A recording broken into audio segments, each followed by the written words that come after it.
I remember back in 2016, there was some controversy surrounding the remake of Roots, a famous and influential depiction about slavery during its time.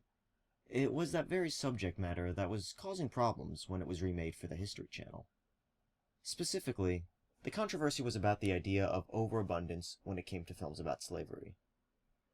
The idea that slave stories were the only kind of stories Hollywood would take, and that anything depicting black men and women in a more successful light wouldn't bring in the money. But to a certain extent, he is right. I get his point. I get what he's trying to say. He's what he's saying is that there's no balance, man. You know, because let's be honest. You know, when there's something out there, whenever a black dude getting his ass whooped, that's when Hollywood smells money and it smells Oscar, and it's so transparent. There was this growing impression that the only kinds of roles being seen painted black people in a demeaning light, and there was a desire to have Hollywood move away from these types of films in the future. It was a matter of dignity. Dignity is the central theme of 12 Years a Slave. A story based in real life, it follows the journey of Solomon Northup as he is abducted from his life as a free man into a harrowing life of slavery, and it does not flinch for a second. This film is profoundly harsh, and everything about its construction reflects that. It has a score, but it's seldom used. It's got dialogue, but it's seldom required. This is where the editing shines. It's a very quiet film, so the moments that aren't so quiet hit you like a truck. It's a very tense viewing experience, and that atmosphere is very much by design. There's no peace for the slaves, and every moment where there is some form of downtime, you're waiting very anxiously for the next shoe to drop. And it always does. Much of how the film is framed really underlines just how separated the two races are.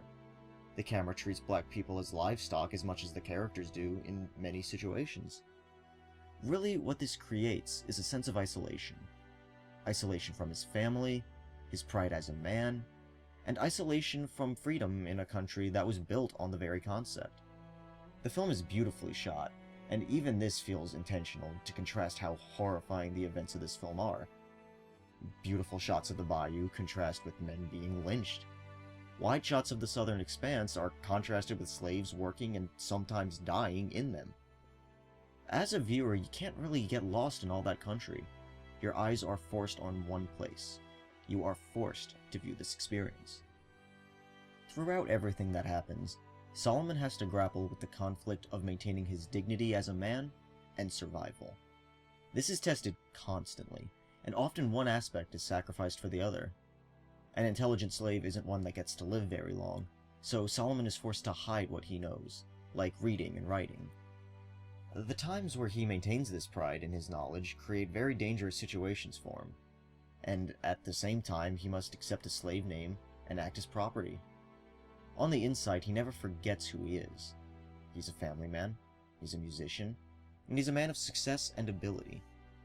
Dignity is the most basic right a human can have, and it's Solomon's fight to keep it that makes 12 Years a Slave so compelling.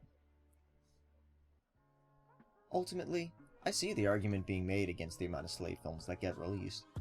Without a doubt, there is so much more for black culture to offer cinema than the brutal past that it suffered. I even think that this problem has steadily been improving since the controversy began.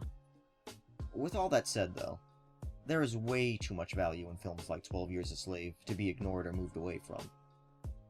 Sure, maybe not all slave films are on the level of quality that 12 Years a Slave is, but it is important that this topic stays relevant to our culture as a whole. If dignity is the concern, then what better way to teach the solution than through understanding of these films and the lessons they bring on human decency and respect? There is dignity in even the worst places, and there will always be an importance in learning it.